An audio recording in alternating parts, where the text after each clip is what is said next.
Welcome, ladies and gentlemen, to the latest edition of the Woke Bros. Of course, I'm your host, Big Wos, aka Wosny Lambre, joined as always by my comrade, the dirty hippie scum out of South Florida, Nando Vila.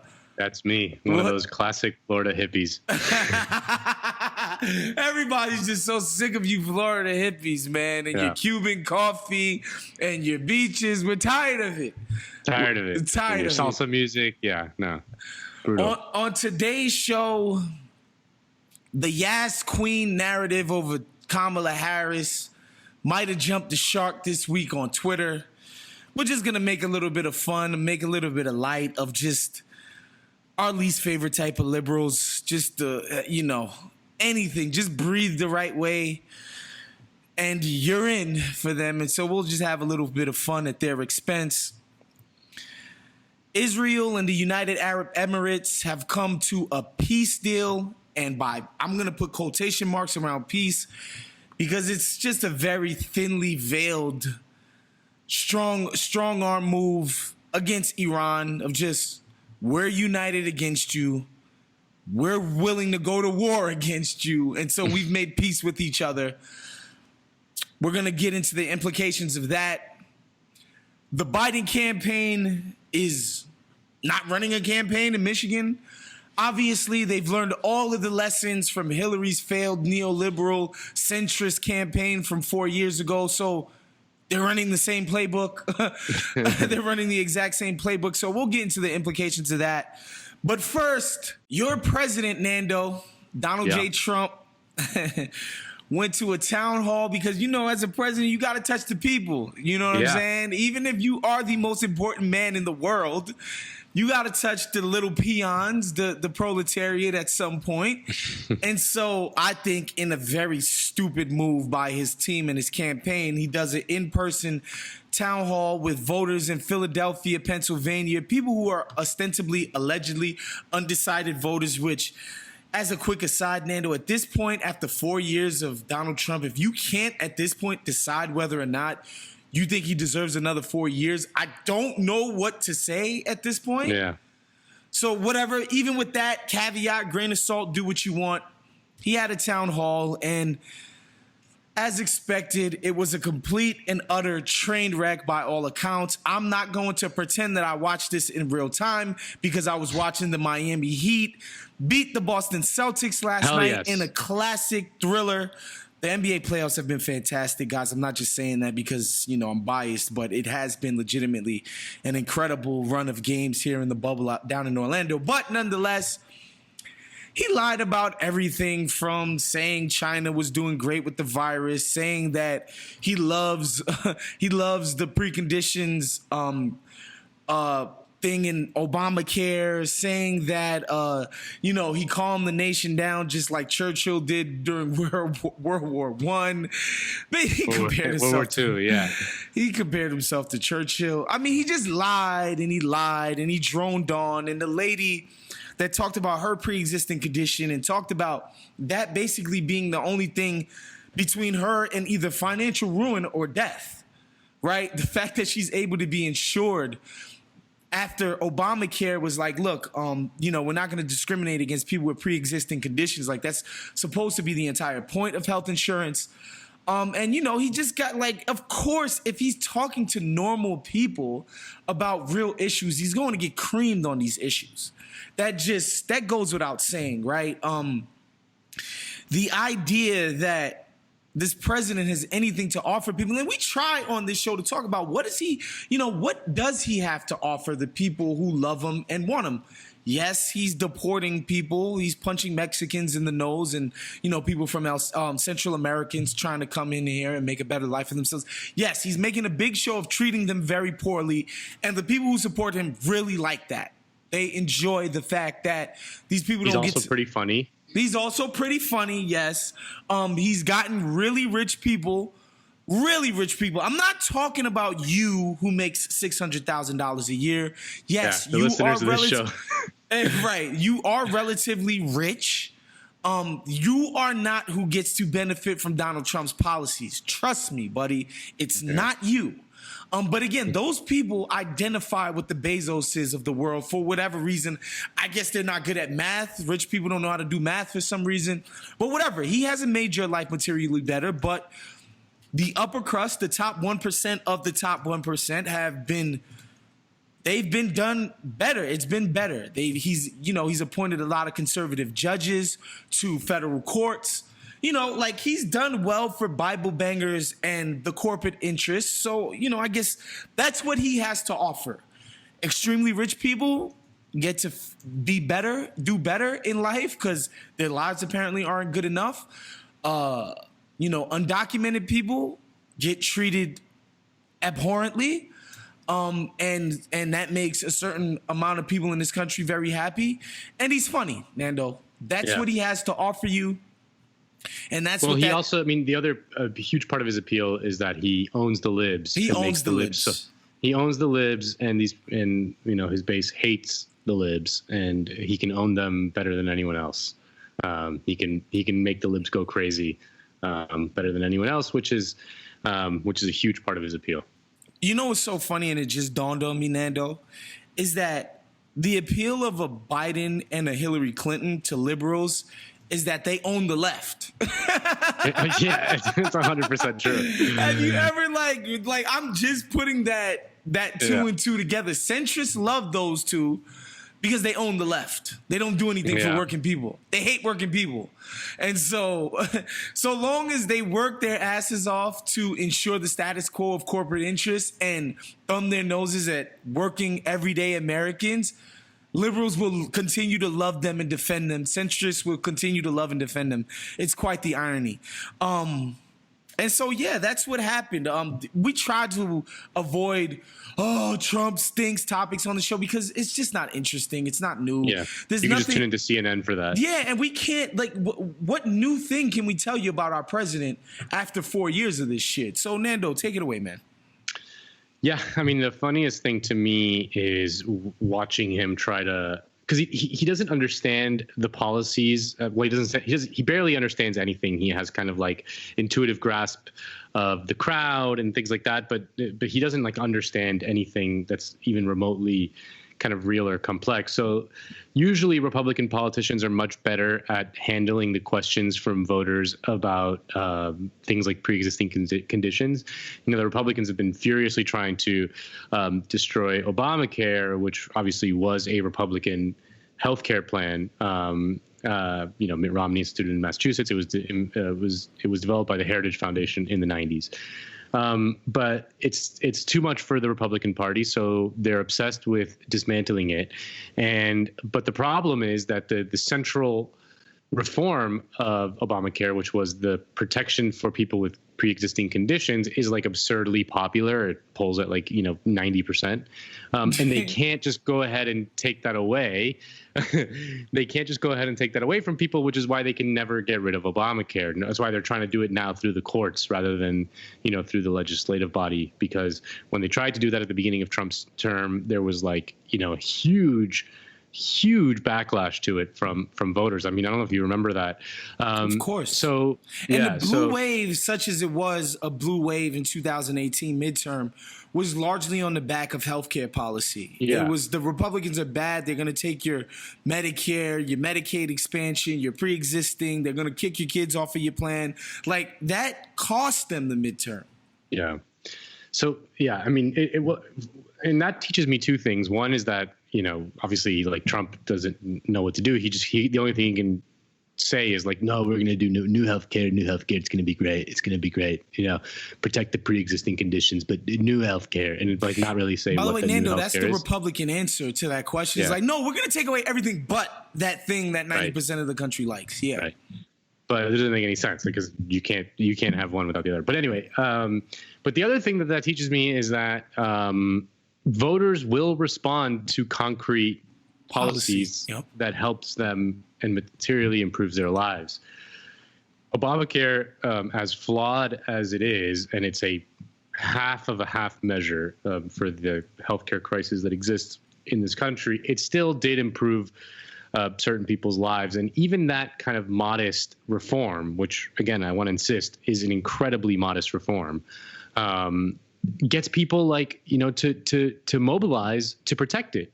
You can only imagine what would happen if of the leader of a Democratic Party actually advocated for something that was truly transformative in people's lives and then passed it. And then what would happen? They would win forever. They would win forever. So anyway, but yeah, I mean, it just goes to show, I mean, the emptiness of Trump, like, it's been a while since he's kind of had to face voters. And it was kind of refreshing to see it in a way, just regular people talking to him instead of like, brain dead TV news people who just Fox and Friends. Yeah, not just that, but they, to even like kind of to the extent that like a mainstream news anchor like George Stephanopoulos confronts Trump, he always confronts him in like a two kind of, he's trying to show how smart he is rather than just ask plain questions, which is what the voters did, and it just showed how empty Trump really is. Like he can't respond to them. He doesn't have anything to give them. So he just has to kind of dilly dally and dance around it. But it was actually pretty refreshing in that sense. And yeah, you guys can go check that out. I honestly wouldn't advise that you do. You can find the Cliff Notes all over the internet.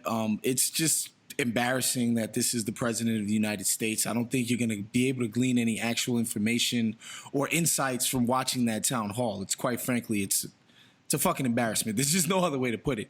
Which brings us to the only other candidate in this race, the only other candidate who ostensibly is supposed to stand for us, the left, Joe Biden. His campaign has decided that they're going to, again, hold on, and let me just backtrack. After, I'm not going to lie, I was a little off of Hillary Clinton sort of bashing and pile on after the loss, in the sense that, to me, the choices seem so obvious and so clear. Like, the idea that it's Hillary's fault that people didn't vote for her, I'm like, at a certain point, the choices were very clear. So I was not somebody who participated in the pile-on. But one of the things that everybody latched onto was her straight up, Obama kicked ass in the Midwest, in Michigan, in Wisconsin. He won both times. And she took it for granted that she would do just as well. Michigan, Wisconsin, Ohio, Pennsylvania. Pennsylvania, not so much. That's a lie. The Dems knew that was an extremely purple state, which was kind of leaning red as the years progressed. And they knew they had to fight in Pennsylvania. But specifically Michigan and Wisconsin, she got killed for not doing enough campaigning, not enough field offices, boots on the ground work, getting out the vote. Out in Wisconsin and Michigan, that was the central.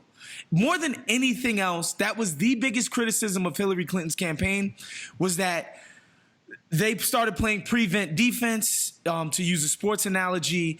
They assumed that the polls had them all the way ahead. They wanted to, quote unquote, run up the score and try to win in place in traditionally red states like Texas, like Arizona, like New Mexico, Nevada, all of those places. Not that Nevada's traditionally red, but you know what I mean.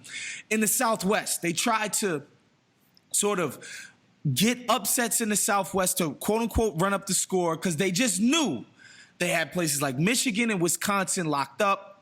And so they did a bare minimum job over there. And again, Nando, I'm stressing this to the listeners because, again, this was the central criticism of that campaign coming out of November 2016. We're just supposed to assume that the Dems are the smart ones. They're the ones who are the intellectual ones. They should be ostensibly be analytical and be learning from their mistakes. So what does Joe Biden do? Of course, he runs the exact same playbook, Nando. Yeah. You can't make this shit up. Yeah, no, this comes from a piece in Time in that the Time reporter went to Michigan and literally was like, okay, like, where is your field office in Michigan? And they're like, what exactly do you mean by field office? And they're like, basically he was like searching, it's like, why aren't there any Joe Biden lawn signs? Why isn't there, like, there just seems to be no campaign, no infrastructure, no organization here, and they're like, what exactly do you mean by campaign or infrastructure? And the reporter literally like was given the runaround and could not find like a single field office in Michigan. And he goes, the Biden campaign in Michigan refused to confirm the location of any physical field offices despite repeated requests. They say they have, quote, supply centers for handing out signs, but would not confirm those locations. The campaign also declined to say how many of their Michigan staff were physically located here. And he's like, do you have, the reporter finally asked someone on the campaign staff, like, do you have anyone on the ground here? And the reply was, what do you mean by on the ground? So, yeah, like you said, the Hillary campaign made this like calculation that if they didn't campaign in the Midwest, that they couldn't give voters a reason to hate her even more than they already did. You know, so she skipped the United Auto Workers annual meeting, which is like just typically a Democratic kind of stronghold in Michigan. She did not even campaign once in Wisconsin, which is another kind of swing state that they needed to win. This was all kind of the fancy data said this, but, you know, common sense kind of said not to do that. But the Biden campaign is trying that. I mean, they're doing everything possible to lose what should be a gimme election. I mean, to the extent that any incumbent is weak, Trump is weaker than any incumbent has ever been, in like certainly since Jimmy Carter, you know, like yep. Just unbelievably weak, very, very unpopular, huge disgust toward his policies and toward his kind of leadership in the administration. And Joe Biden is doing everything possible to lose this. I mean, it's just really remarkable. They're you know what it is? They're playing prevent defense in the first quarter. Yeah, it makes absolutely no sense.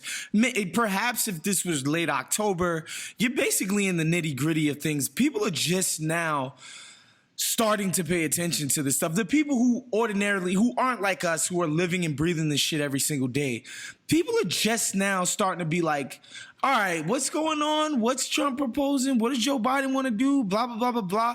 Of course, thanks to the virus, Joe Biden hasn't had to be on the campaign. And because you know for a fact, yeah, the most undisciplined politician since Donald Trump, yeah. right, would be on the campaign. He would be doing all of these Sunday shows, et cetera, et cetera. There would just be gaffe after gaffe after gaffe and misspoke. Oh, I didn't mean to. Oh, I meant this. Oh, this and this and that. It would have been a disaster had it not been for the virus. And honestly, Trump would have been out just doing what Trump does. He's not gonna do the Sunday shows and actually give a fuck about sending a message. He's gonna go be amongst his people and receive the positive vibrations, get all the freaking press for it.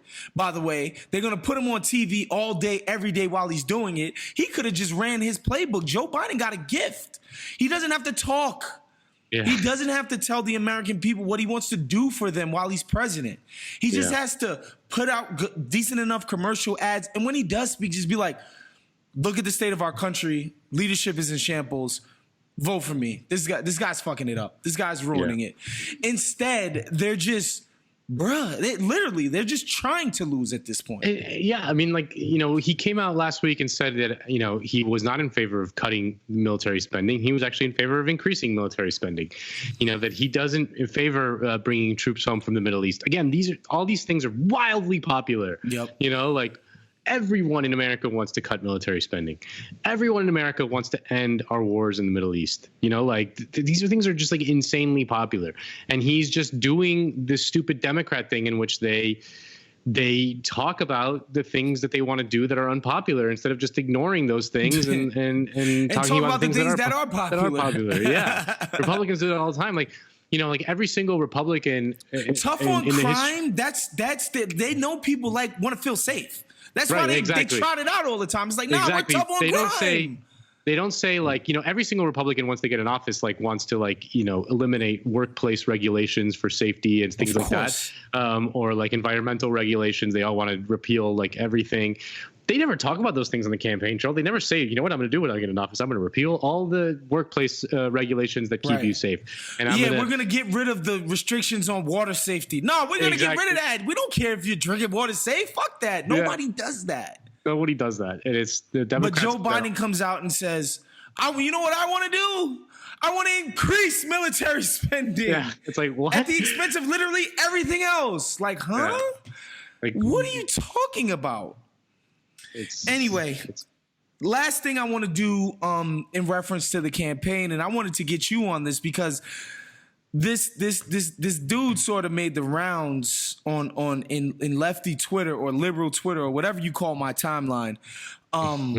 Because he got on MSNBC, and what's this homie's name again? Carlos Corbello. Carlos Corbello. He's a former congressman. Got his ass waxed by a Dem once upon a time. So, of course, he's the perfect candidate to talk about the campaign on your liberal MSNBC. And he gets up there and says that the Cubans of South Florida, Nando, your Cubans of South Florida, Nando, yeah, my people, will never support Joe. They can't support Joe Biden because he got behind that dirty commie scumbag, Bernard Sanders. Yeah.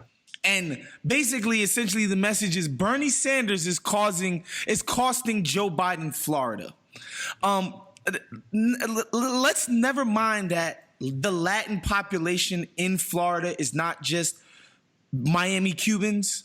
There's a lot of Puerto Ricans, say, in both South Florida, Central Florida, North Florida, who actually tend to be very left-leaning people. They just aren't like the Cuban. Like, it's hard for certain people to understand, but not all Hispanic, Latinx, whatever we're calling them these days, are the same. They're far from a monolith. In fact, many of them don't identify as being some type of compadres or compatriots. Like, Cuban people do not feel like they're in some type of struggle or anything with Mexican people, for instance.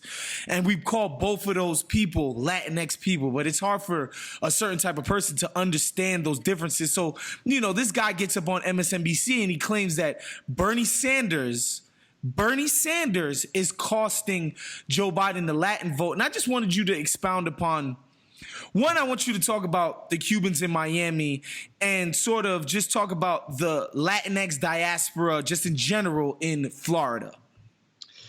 Yeah, I mean, Cubans in Miami are just a very traditional Republican voting bloc for a long time, for several decades. What's your best explanation for that? The best explanation for that is that they were very much so. The Cubans who left Cuba after the revolution were basically the refugees, the losers of the revolution, which basically they were mostly not limited to, but mostly the bourgeoisie of Cuba, the sort of elite of Cuba, right? There wasn't a lot of black Cubans that went to Miami. I'm glad you said that immediately, because I need people to understand this. Yeah. There's a reason why the only time, first of all, when you go to Cuba, there's a shit ton of black people. That's a one. Yeah. There's just, and if you all you knew about Cuba, if you were American and you went to Miami, you would not understand that. There aren't any. Okay. Very few. Very few. Anytime you see a black Cuban here in America, he's a baseball player who defected. It's Jose Contreras. Yeah. It's Aroldis Chapman. Livan Hernandez. It's Yasiel Puig. Yeah. Anytime you see a black Cuban, it's an athlete. It's not somebody who had the resources and the means to get the fuck up out of Dodge after Castro and the communists took over. So just remember that when you think about Cubans just in general. And then the United States government, the power centers of the United States government, basically throughout the Cold War, was incredibly anti-communist in general. That was just the main policy of the United States for decades was fanatical anti-communism. And the Cuban exile community in Miami were incredible allies. So it was a virtuous circle of the more reactionary the Cubans in Miami got, the better they were as kind of political partners in the anti-communist kind of policy of the United States. And this was true for Cuba, but it was also true for Brazil, Indonesia, a million other places. The problem is that Cuba is just much closer, and the Cuban Revolution was it made the United States policymakers go crazy because it was Cuba was ours, like it was ours. And it's like that was like, it's 90 miles away from the United States. Like that's our sphere of influence. You know what I mean? Like, yeah, we don't like it when communists take over in Indonesia or in Vietnam or in Korea. We'll invade those countries and kill millions of people to stop that. But the one in Cuba was like almost like a personal kind of affront because it was so close, right? It reminds me of the Iran situation, which we've talked about in here, and we're gonna get into Iran and the situation in the Middle East after this, but the sense that in the military establishment, there's this feeling like we never got those fuckers back for ousting our guy. And for ousting our guy and for participating in the Beirut barracks bombing, which killed like 300 Marines or something like that. Like they do not forgive that. We never got these bastards back. Hezbollah and Iran kidnapped the CIA station chief in Beirut. Like, you do not do like that. Is like you don't do that. And like they have not forgotten that.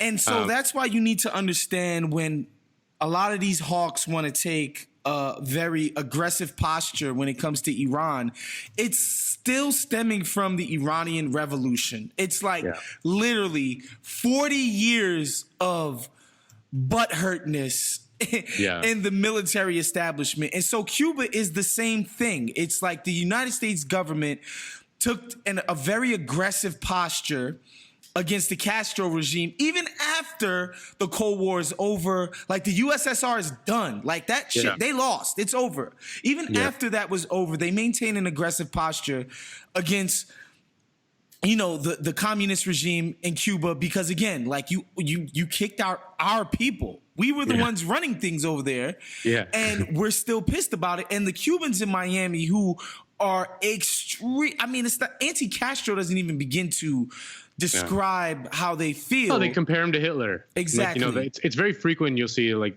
Castro is our Hitler. He's Hitler to us. Or he's worse than Hitler. You'll hear some of them say. You know what I mean? Like, and it's like, again, they were the losers in a internal conflict. Between basically social classes in Cuba, and they don't like that. They're mad about that. And so where does the Republican Party fit into this dynamic? Well, the Republican Party was just always seen as more reliably anti-communist, right? And they and they also kind of established better patronage networks there. They kind of saw the value of the Cuban exile community, and it's like one of those things. Like there were Cuban Americans that got powerful positions within the Republican Party, and so that they saw it as a kind of that's part of the like the head of the Republican Party in Florida is like almost always a Cuban guy. Like there were Cuban Americans like in powerful positions as a result of Republican Party politics and patronage. So yeah, I mean they understood that. They essentially got to be ingratiated into the white. Yeah, I mean, and there was also like structure.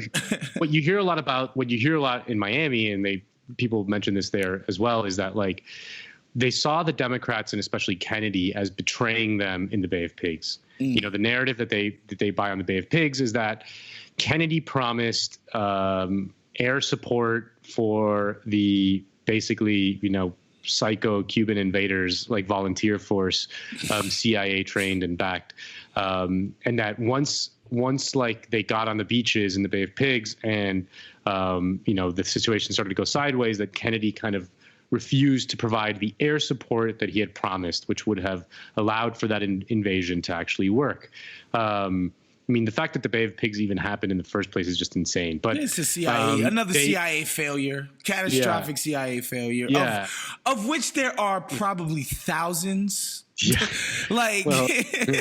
So they see the Democrats and Kennedy as like betrayers, whereas the Republicans just seemed to them always more reliably anti-communist. Like for whatever reason, they thought that the Democrats were kind of soft on communism, even though like the Democrats were, just as waged the Cold War with as much zeal and violence as the Republicans. But yeah, I mean that's kind of the history of it. I mean, a lot of it comes down to that. So And all these years later, yeah, they blame Bernie Sanders on MSNBC. This fucking Carlos Curbelo joker, who, like, of course, like, MSNBC has on a former Republican to discuss the Democratic Party strategy in Florida. Like, it's just absurd. And it's true that Biden's polling lead in Florida has evaporated basically overnight, driven by a collapse of support in the Latino vote in Florida, which is why today he came out in a speech or some shit and played Despacito on his phone for the crowd. Did you see that video? I did not. I did not, and I'm glad that I didn't. Yeah, he was like, you can just see, like, his advisors like, play Despacito for them. That'll get them. That'll get them the vote. But you mentioned Obama and how he won the Midwest twice. He won Florida twice, and he won Miami-Dade County twice on a policy of normalizing relations with Cuba. So the sort of the sort of conventional wisdom around all that stuff, I think, is faulty at best. I mean, it is true that, but there's something to, and again, like we mentioned, and there's Venezuelans, there's all kinds, like, the term Latinx is so ridiculous because it describes such a wide and diverse swath of people from Colombia to Mexico to El Salvador. Like, it doesn't make any sense. But there's something to the idea that, like, Bernie Sanders identifying as a socialist is a non-starter for a huge amount of the Cubans in Miami. That is just a non-starter. That is not going to work with a huge amount of them. Of course, there are people who are of Cuban descent who can understand what democratic socialism means in the context of the United States of freaking America. But there's definitely, a certain strain of hardcore anti-Castro Cuban who is just like, are you fucking kidding me? You think being socialist is a good thing? And you mentioned the Venezuelans. I mean, there is a very newish, really, Venezuelan diaspora in Miami. Mostly it's people who left after Chavez took over. I mean, after Chavez was elected. Right. And those are the people that used to run the country, and they don't like it now that they don't run the country anymore. Right. So, there's a similar situation going on with that. But again, they're a relatively small number compared to the grand scheme of things. But the other big Latino voting bloc in Florida that no one ever talks about is the Puerto Ricans. The Puerto Ricans are the newest kind of voting bloc. And they're going to surpass the Cubans in numbers if they haven't surpassed them already. Yeah, and they're mostly outside of Miami. They're not kind of wrapped up in the anti-communist kind of fanaticism. But Democrats never speak to those voters. I mean, producer Rob sent us, a Julio Ricardo Valeda tweet talking about, at the end of the day, it was the Dems and Obama who instituted the Promesa Act, which one of the most heinous neo-colonial things you can ever imagine, basically handing the country of Puerto Rico over to 12 Wall Street bankers, to let them do whatever they want with it, and use it as an ATM machine.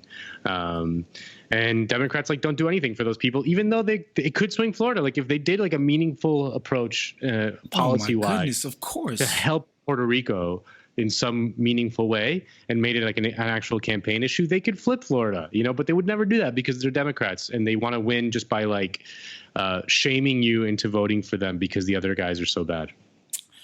All right. And so we move on to a report in the Washington Post. Well, it's not a report, but the Washington Post covered it.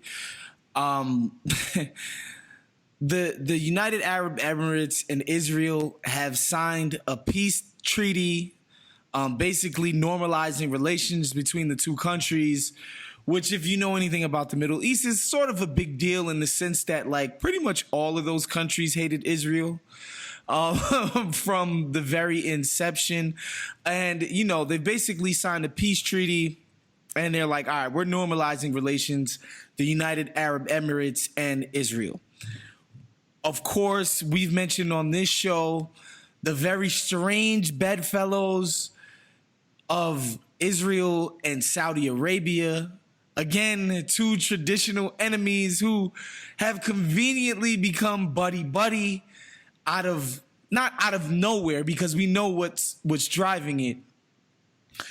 So that's all in the same sort of, one fell swoop.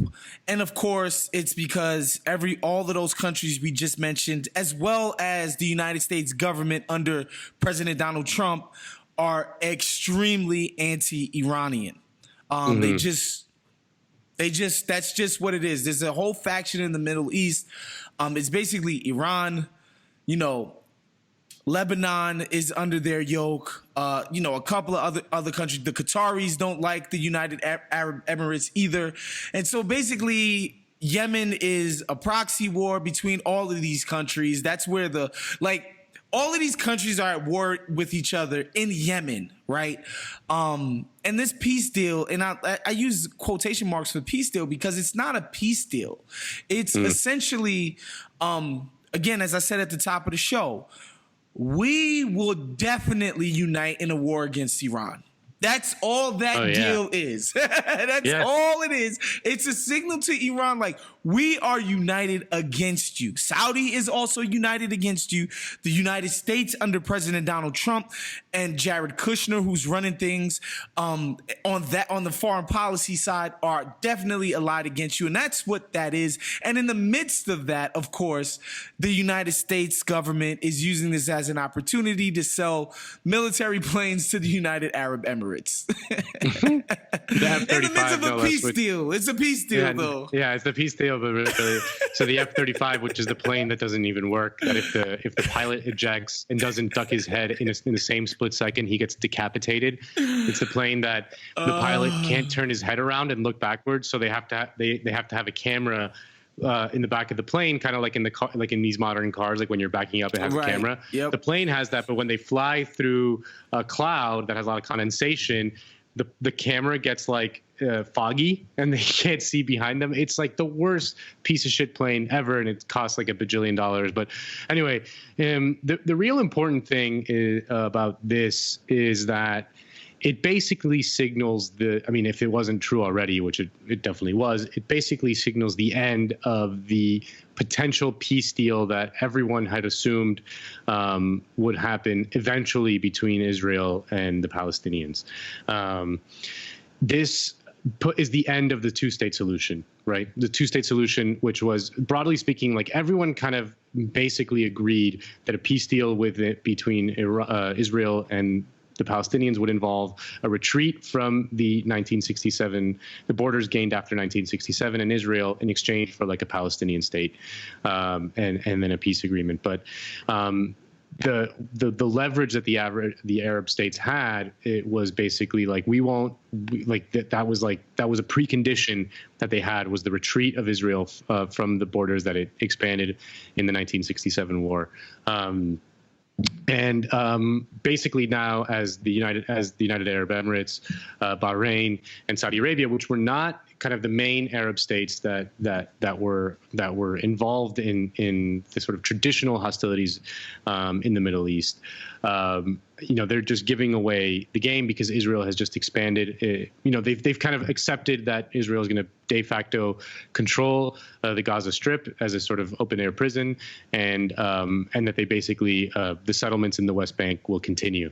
In theory, this deal stops the potential annexation of the West Bank, although it's unclear whether the two sides even are agreed as to the terms on that. Like the UAE and Bahrain are saying, they don't care. They giving away the game, man. They don't care. They don't care. Yeah.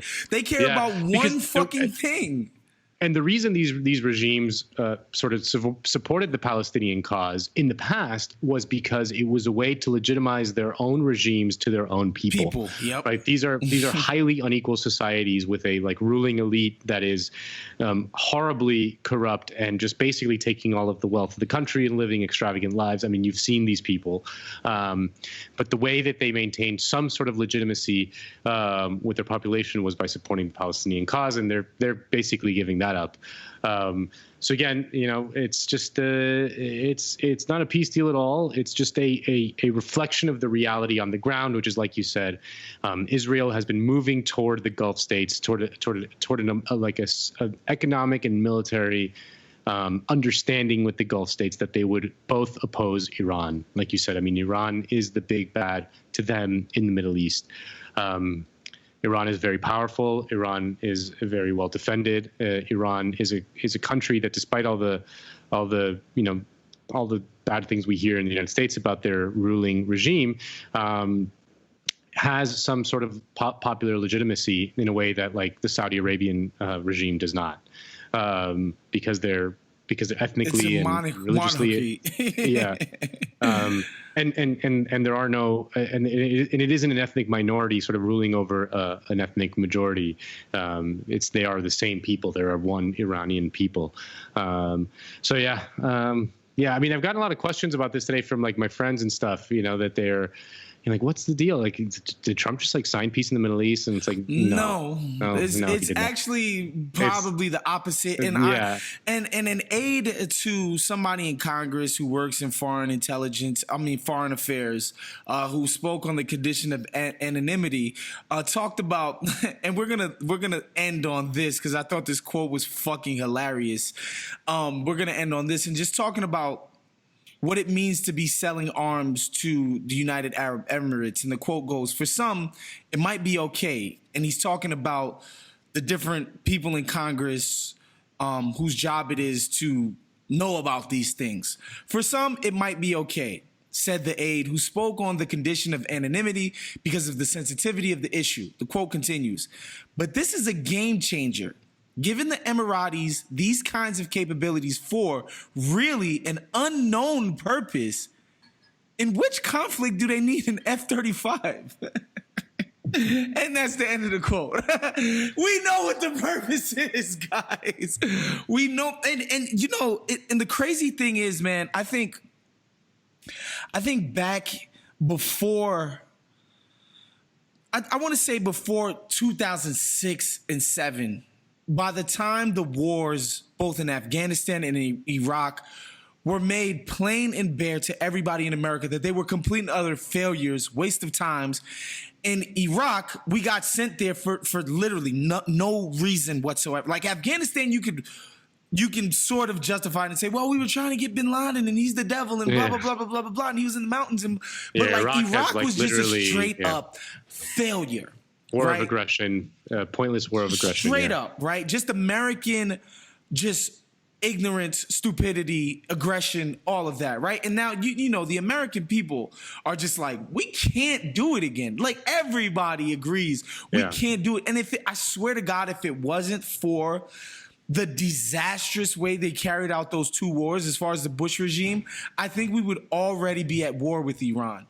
The will for it is so strong and the momentum is building. And again, Saudi and Israel I don't know that we have two closer foreign allies at this point, man. No. They are the United States government, especially the establishment in the Pentagon, their favorite fucking people. They just love Israel, love Saudi, and those two, if they could, they'd be like, let's go to war tomorrow and end Iran.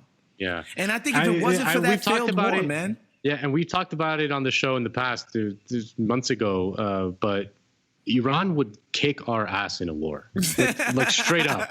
Like, Iran would win a war against the United States. I mean, like, tons of people would die. Yeah. Hundreds of thousands of people would probably die, mostly in Iran, but they would win that war. Yeah. The United States cannot win a war against Iran. Iran is too powerful, too well defended. Geographically, it's like impossible, they're just like a very well protected nation. They're like, they did this. I mean, we've talked about it a little bit on the show in the past, but like the Millennium Challenge in 2002 basically simulated a war between the United States and Iran. And the Iranians in that game sank the entire U.S. fleet in the Persian Gulf in 24 hours. 20,000 Americans died in the first day of the war. Like, Iran is a very powerful, very sophisticated military, very smart. They would kick our ass. Like, we are still stuck in Iraq getting our ass kicked. Iraq is no comparison to Iran.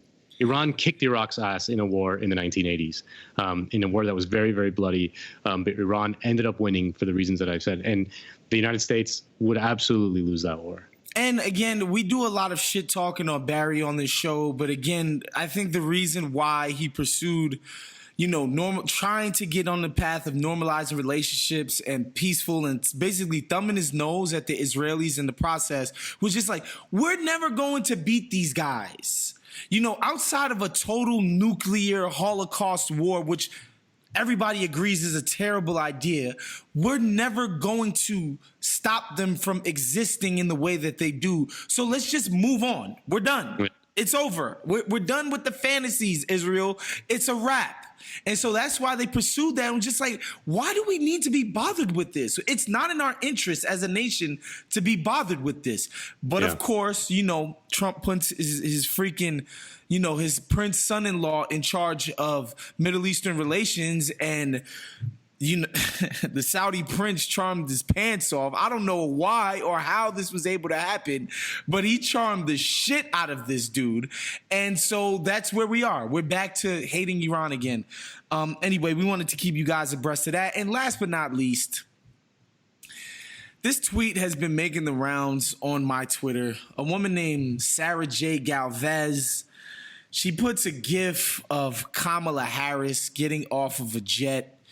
She's, she dressed casually as any soccer mom would, you know what I'm saying? Like, she's wearing jeans, and she happens to be wearing Timberland boots, which is the most popular boot brand in the urban community, the black community. Like, this is like the Timberland is, I don't even know how to describe it. It's like iconic. It's iconic. It's like the Sperry in Massachusetts. It's It's like the Havaiana in Rio de Janeiro. Exactly. It's just culturally the most significant probably footwear that isn't Nike. Okay. And so this woman just the tweet goes, Kamala V. Harris in Tim's. I repeat, our next vice president in Tim's. Like, yeah, children. It's children. I mean, the Democratic Party treats its voters like children, and often the voters respond like children. This is embarrassing. She's wearing Tim's, and again, Nando wanted me to bring this up to you guys. She's wearing butt naked Tim's, y'all.